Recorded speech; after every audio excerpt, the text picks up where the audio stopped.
What's up, everybody? Welcome on into the Slate Tuesday, and we got a lot of NFL going on. Big news and notes across the league here on this early March first week, second week, afternoon, whatever it is. Gary and Thorne, Matt LaMarca here. I am Adam Kaufman. Guys, good to see you. Were you planning on talking a whole lot of foosball here today? A lot of footy ball. Big day with the big day with the lot of money. Franchise tag deadline. So yeah, for the first time in a while, I feel like there's some actual tangible stuff to dig into as opposed to just, kind of trying to gaze into the crystal ball and see what's happening. So it's actual tangible stuff, but stuff that's still, we're waiting on, at least in a couple of cases. Stuff that is done. We know that Geno Smith is going to be back in Seattle. He more than $100 million for him. Danny Dimes, Daniel Jones is getting that $35 million per to return to the Giants. There were some that were wondering if that was going to happen. But obviously the two big stories, guys, the stuff that is not done, that we continue to wait on, it's market setting in many different ways, and that is the futures of both Aaron Rodgers and Lamar Jackson. So first, I'll give you the Cliff's notes, and then we can get into really dissecting this thing. But for Rodgers, he is still not sure what his future is going to be, but the Jets have flown out to meet with him. So many are wondering, obviously, if he is going to make his move to the AFC East and leave Green Bay for the first time. We will see. And of course, for Lamar Jackson, the real big news and really interesting news is he gets the franchise tag, but is the non-exclusive tender, which means Lamar, over the months to come, has the opportunity to chat with other teams. And then if another team does offer him a deal, the Ravens can match it. If they don't, they will get 2 first-round picks in return, and Lamar will take his services elsewhere. That story I just find more interesting, so let's begin there. I think, Gary, and the headline here to me, and you tell me if you're reading this differently, but the headline to me is the Ravens are basically saying, yeah, we don't really want this guy, and we don't care if we lose him. That's basically what it boils down to. Yes, they would like to lock him up long term if the money is right in their mind, but if he is challenging for the, break the bank, even more than Deshaun Watson money and highest paid player in the NFL and all of that, I think by giving him the non-exclusive tag and even letting him talk to other teams in the first place, they're saying, we're good taking a couple first rounders for you. We're all right if it plays out that way.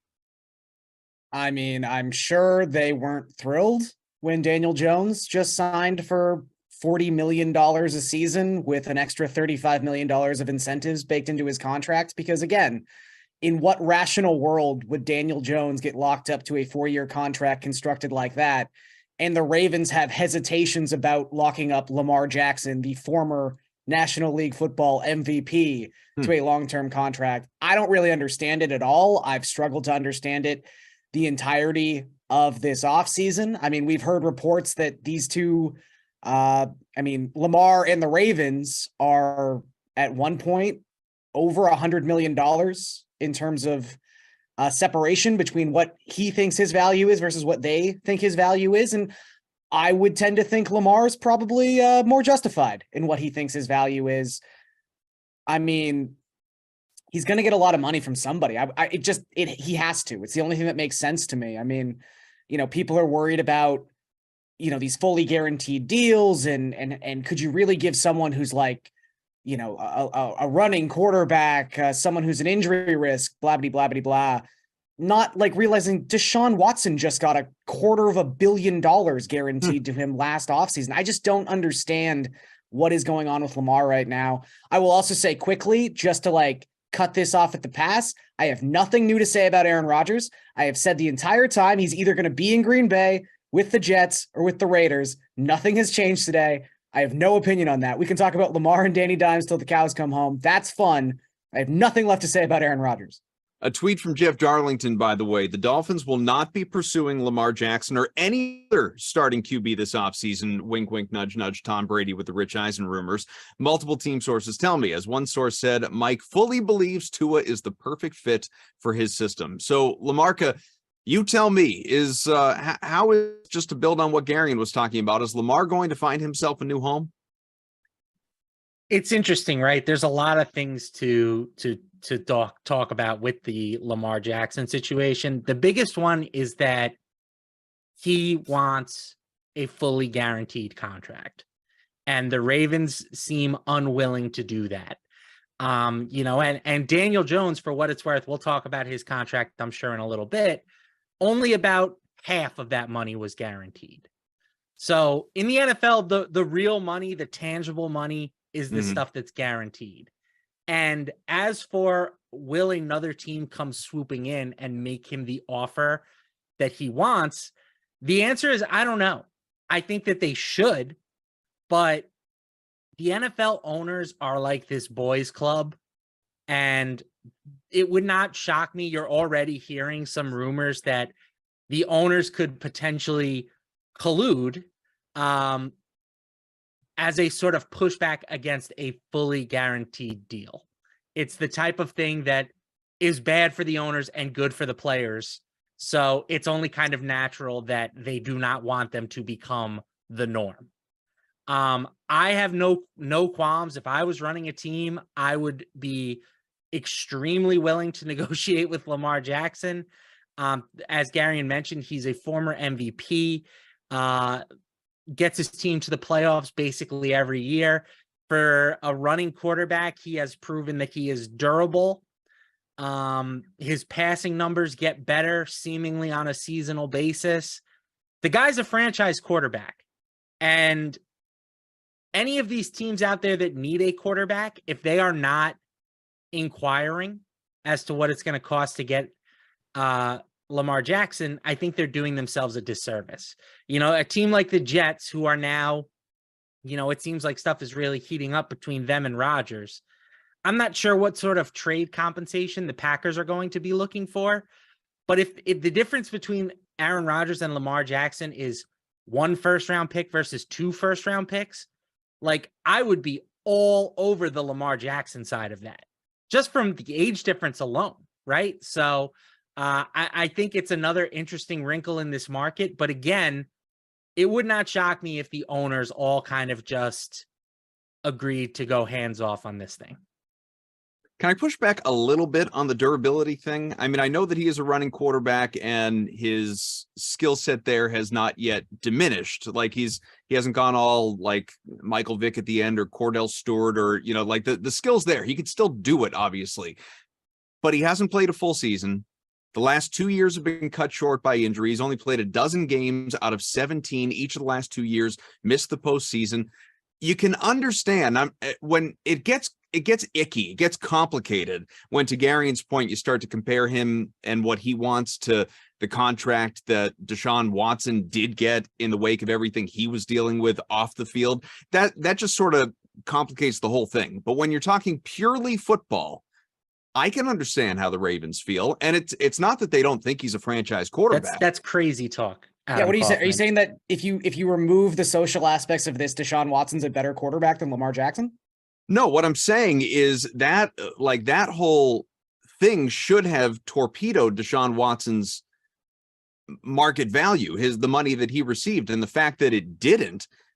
You can fully understand why Lamar Jackson feels the way that he does. Like, of course, if that guy's going to get that money, you got to pay me what I'm worth and what I believe I'm worth. I don't disagree with how Lamar feels about how he should be treated and viewed and paid and all of that going into this situation.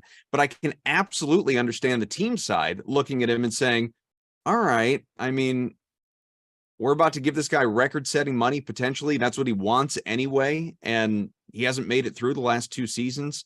And as he gets older, in theory, that's only going to get worse. I don't think he's going to get record-setting money. Like, he's not going to get Patrick Mahomes' contract. Like, and even if he's looking for, in terms of like annual value, like, you think Mahomes signed a $450 million contract for 10 years. Patrick Mahomes is now only making about $5 million more a season than Daniel Jones. And again, I know it's unfair to talk about like Daniel Jones as now the price setting quarterback, but this is what we do every single year. Like, the guys whose contracts are up dictate what the new contracts will be. And for as much as we can look at it and go, oh, I get the Ravens' perspective. Like, they didn't give Deshaun Watson that contract. So why do they have to suddenly go by this new? Because that's what you do, because it sets the market. And Lamar Jackson's a better quarterback. And I would even push back against the durability issues. I mean, I think this season in particular was a very interesting circumstance where clearly he and the Ravens medical staff were not on the same page. And I think we've seen in the last 3 or 4 months a lot of vitriol from the players towards Ravens ownership. I mean, even a couple days ago, we saw Rashad Bateman come out on Twitter after their GM basically said, like, our receivers and our first round picks haven't been panning out. And he was like, well, like, who's the common denominator in this equation? And that's another thing to talk about with Lamar. He's had this type of production essentially with like Mark Andrews and nothing. And he's still been as good a quarterback as he has been. I just think that when you start looking at the durability stuff, again, he got hurt last season. There's no way around it, even if there was some disagreement as to the extent of his injury. But when we're talking like the season prior, some of those games missed were like COVID. Like that's not a sustained, like that's not something I think teams are worried about heading into like 2025. So I don't know how much you can even hold that against him. And every quarterback has some injury concerns, right? Like, of course, there's no quarterback that you can say, oh, I know for sure this guy's playing 16, 17 games. And no, you can't. To wrap this all up, right? I think this stat says it all. Lamar Jackson, as the Ravens quarterback, 45-16. Yeah, I saw this. The Ravens without Lamar Jackson over that time frame, 8-13. Yeah. They go from one of the best teams in football to a sub 500 team. And like, again, to me, Lamar Jackson is a borderline top 5 NFL quarterback. You know, maybe he's in the 7-8 range. I'd have to really rank him, but sure. I am definitely like top 10 notorious for saying you should not overpay mediocre quarterbacks. Lamar Jackson is not a mediocre quarterback. Just to answer your question from before in terms of what's the alternative, and this is just me like speaking for the Ravens or devil's advocating this thing. I'm not even saying I feel this way, but your alternative is if you're the Ravens and you just simply believe, if you're ownership and you believe that Lamar Jackson is not going to win you a Super Bowl, whether you believe he's not good enough for some reason, or you believe he's just not going to be there in the end when you need him to be because of what's happened of late, whatever it may be, if they believe that he's not going to be the guy that ultimately wins them the prize, that, you know, hoists that trophy, that gets them there at the end, you take the 2 first-round picks and dart throws, which to some degree he was at the end of the first round. You know, that's your alternative. I mean, that was special circumstances, and we're already seeing that sort of, I mean, really, for lack of a better term, racism sort of filter its way out of the NFL draft. I mean, think about how much we've talked about Anthony Richardson the past week, just because he put up prolific athleticism numbers at the combine. Like, we are not going to let someone like Lamar Jackson, I would assume anyway, at this point, slip as far as he did unjustifiably in another draft. Like, I don't think you're getting a Lamar Jackson at the end of the first round again for the reasons the Ravens got Lamar Jackson in that particular draft. Sure. And again, 100%. You look at and again, in general, I do understand and appreciate the argument of, if you don't think this guy's going to win you a Super Bowl, what's the point of investing in him? I get it. But coming from, I mean, look, Matt's a Jets fan. I'm a Dolphins fan. You can play the like, oh yeah, dart throws, let's draft a quarterback. Like, maybe it works out, maybe it doesn't. I'm going to tell you more often than not, it does not. And as we've talked about time and time again, in this context, for whether it's talking about last season or looking forward to next season in terms of futures, this might be the most stacked a conference has been at the quarterback position in the history of the NFL, if you're looking at the AFC right now. And I just think if you remove Lamar Jackson from this Ravens team, they are terrible. I think, to Matt's point, like, is he the best quarterback in the NFL? No. Is he maybe fringe top 5? You could even debate that. I think he's definitely top 10, but that also speaks to just how deep the quarterback position is at the top right now. I think he can win a Super Bowl. I think he's in that group of quarterbacks that can do that. And if the answer to that question is yes, you have to lock him up, because again, the alternatives have a high ceiling, but they also have an incredibly low floor, and that floor hits way more often than the ceiling does. So we just saw Jalen Hurts nearly win a Super Bowl. Yeah. And I would say that Lamar Jackson does everything that Jalen Hurts does, but a little bit better. He just happens to have AJ Brown and Devonta Smith. Here, I'll ask you both this question, Lamarck. I'll start with you this time. If there is, let's just say that there is a number, whatever it is, that the Ravens aren't willing to go to, that another team is. We have the report that the Dolphins are not going to pursue Lamar Jackson. There was the report earlier today the Falcons are not going to pursue Lamar Jackson. What team is out there do you think would be willing to exceed whatever that comfort level number is for the Ravens that he could actually land on next year? I don't know.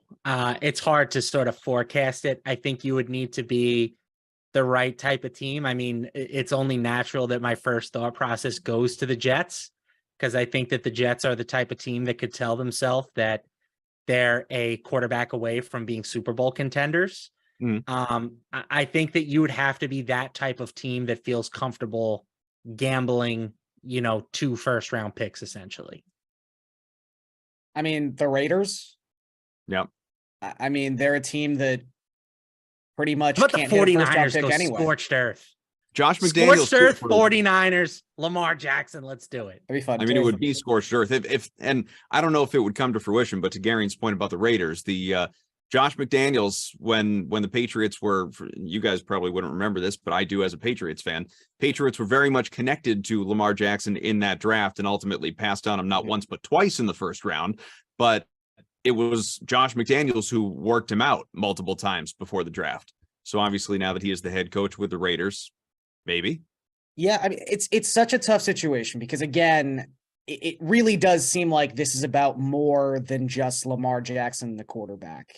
And to Matt's point, this is becoming, he's like the poster child for the changing structure of NFL contracts. And it's almost like, it's like when you're in elementary school, they never catch the first person talking at the back of the class. They always catch the person responding. Like this sort of injunction should have happened during the Deshaun Watson contract negotiations. However, we are now going to overreact to every single quarterback that comes after it because they should have stopped that contract from being signed.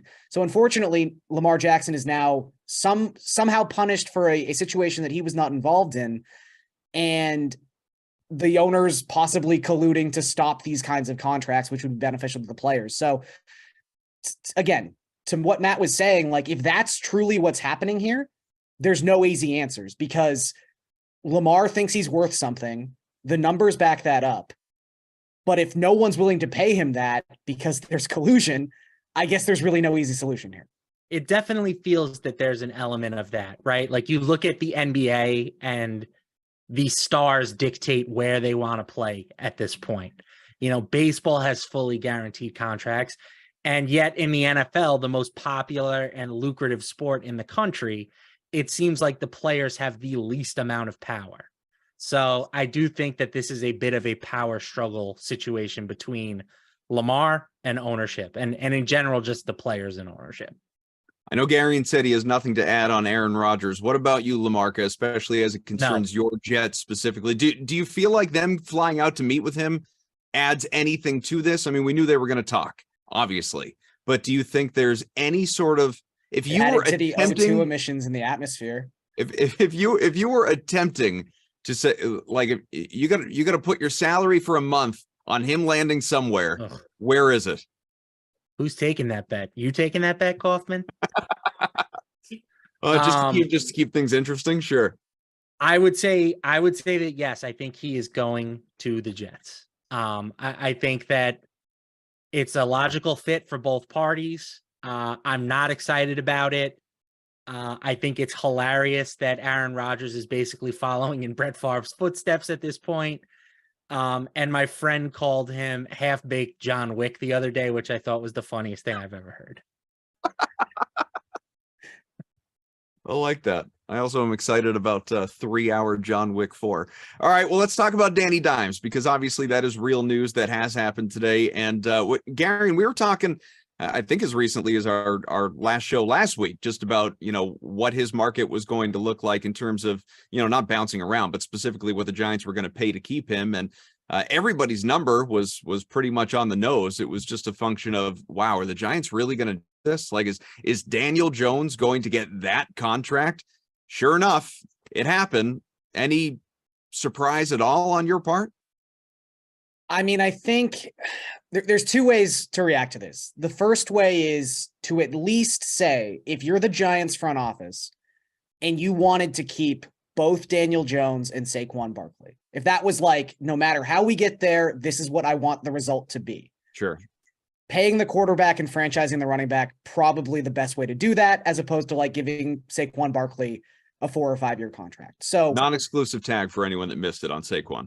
So I guess that's like fine. They at least maybe went about the process the right way. However, going back to our previous conversation about, are you willing to lock yourself into a quarterback that does not put you as a Super Bowl contender?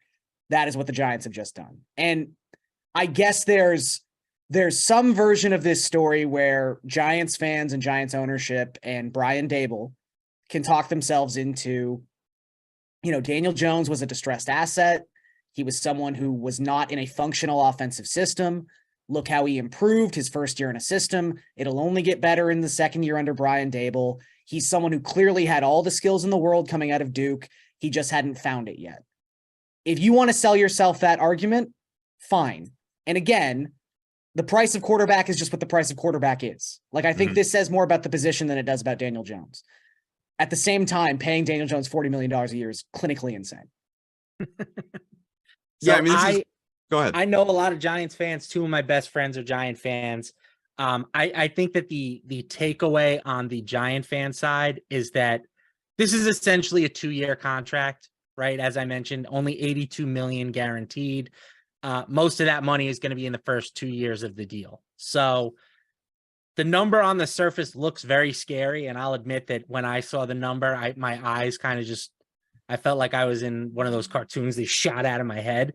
But in reality, it's like a 2-year deal. If he doesn't play well, you can move on. And I think that one thing that kind of needs to be said, I know, like, for me, right, someone who is sitting in my room talking about football on the computer, it's very easy for me to say they should have let him walk and just try to find a new guy who's cheaper. But if you're the actual GM of the Giants and you do that, and whoever you bring in doesn't work and you have a terrible season, you're getting fired, right? Yeah. So, like, it is something that you have to think about. I think it's why, teams that have more secure front office positions, where their GM has a little bit of a longer leash, they're allowed to make more risky moves, right? For most of these people, their job is trying to figure out how to keep their job. It's like a politician when as soon as you get elected, you have to start focusing on your reelection campaign. That's essentially what being a GM in the NFL is.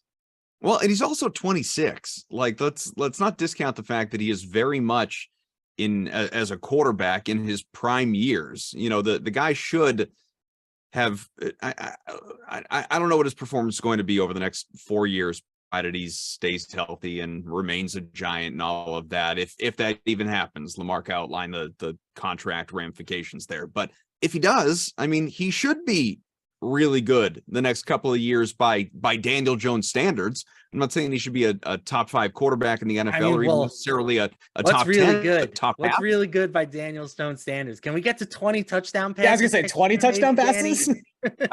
I do you feel like Daniel Jones has the potential to be a top half of the league quarterback? Yeah, but sure. I guess it's just it's just weird to me, and maybe this is just a bigger conversation about the money in sports, but a top half of the league quarterback making $40+ million a year just seems crazy to me, especially in a league with a salary cap. But as you said, that's just how it works. That is the position. Why? Who made that decision? Who made that decision that that's how it works? We're going big picture today. Yeah. Who said this was okay? Right? I ordered the code red. You're not wrong.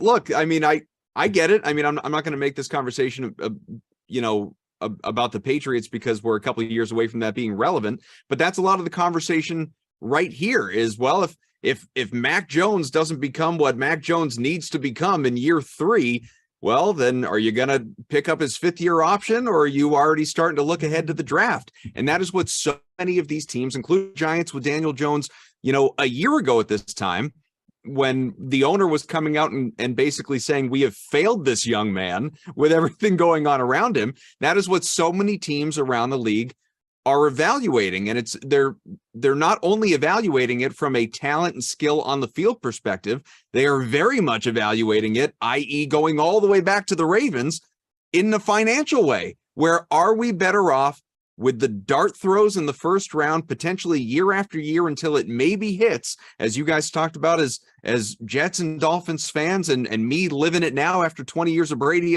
with Mac Jones as quarterback? Or are you, a team that has a guy believe can get you there, and then you're going to be willing to pay him between $40 and $50 million a year? Not easy to be an owner, not easy to be a GM, very easy, as you said, LaMarca, for us to sit here and talk about it. I think it's pretty easy to be an NFL owner. I would gladly take the life of an NFL owner. Job, GT. 100%.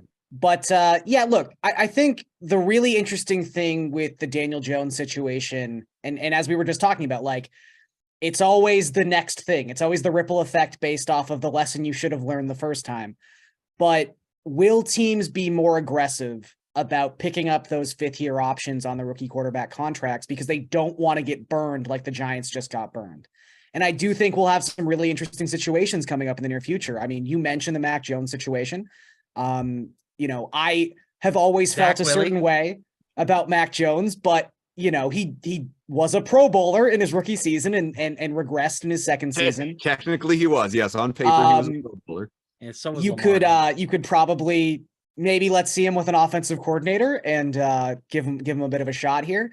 But I mean, the Tua situation is also going to be really interesting. I think you look at someone who received an MVP vote, and I mean, it's different than the Daniel Jones situation because it's really not like an on-field thing. It's more about, if you want to talk about a quarterback who legitimately brings injury concern to the table, we can talk Tua instead of Lamar Jackson. But, I think the Dolphins it won't be entirely because of the Daniel Jones thing, but I think it's hard to look at what happened in New York and see the Dolphins saying, like, you know what, we should probably just do this just in case, because then our window's 2 years and not 1 year before we have to pay Tua $42 million a season. So I just think that's going to be like the legacy of the Daniel Jones contract, is just teams being more aggressive, picking up those 5th-year options. If just to quickly bring the DraftKings Sportsbook into this, because we haven't really, and if you're looking at NFL Super Bowl futures or whatever category, division winner, conference winner, wherever you want to go, has anything happened, or do you feel like anything is on the precipice of happening, i.e. Aaron Rodgers going to the Jets, where you're looking at odds and trying to get in there and get a good number for yourself before the news inevitably drops, LaMarca? Nothing has really happened that I think is unexpected so far. I think the team that would have appealed the most to me was the Falcons, because I would have seen them as natural suitors for Lamar Jackson, and you can get them at plus 380 to win the NFC South right now. But with them coming out and just flat out saying, we're not going to go after Lamar Jackson, like, it's kind of a stay away for me at this point. The Jets are already priced like they're getting Rodgers, in my opinion. And even with him, I don't think they're better than the Bills. So, like, I don't think there's a huge edge right now to try and be getting out ahead of news that you expect to happen. Garen? Yeah, I mean, it's not the most fun thing to talk about, obviously, but I'm seeing this a lot like Matt is, where my lessons here aren't so much opportunities to make bets, it's situations to stay away from, because the line is either already factoring in something that hasn't yet happened yet, or even when you look at the Saints, like, look, I would agree that with them locking down their quarterback position, however slightly above average or flat out mediocre Derek Carr is, it's clear they have the most stable and probably highest floor quarterback situation right now in the NFC South. But I'm not betting them at plus 140 to win that division when, again, the Falcons or the Panthers or the Buccaneers could very easily make a move that suddenly you're like, wow, now I'm very, very not impressed by what the Saints just went out and did. So I just wouldn't be overreactionary right now with so much left to go in this offseason. I mean, again, next week free agency starts. The draft is 6 weeks away. Like, there's going to be so much that changes in the very near future. If you don't see something that just screams value, don't talk yourself into a team just because they happen to be the first one that made a move. Other teams will be making moves in the very near future. I'll reiterate, I like Chicago to win the NFC North as well at plus 475. Okay. Before we do go, we have a couple minutes left before we get to Simland. The Vikings will be visiting virtual Cleveland, but if we could talk about bets we actually do want to make, let's move over to the NBA. We've got I don't know, decent slate tonight, not a huge one, but Gary, and best bets, anything standing out to you tonight, whether it's obviously looking at the various spreads, total, money line, whatever it may be, or diving into player props? You tell me. Yeah, I would take a long look at the under in the Hornets Knicks game. It's at 225 right now.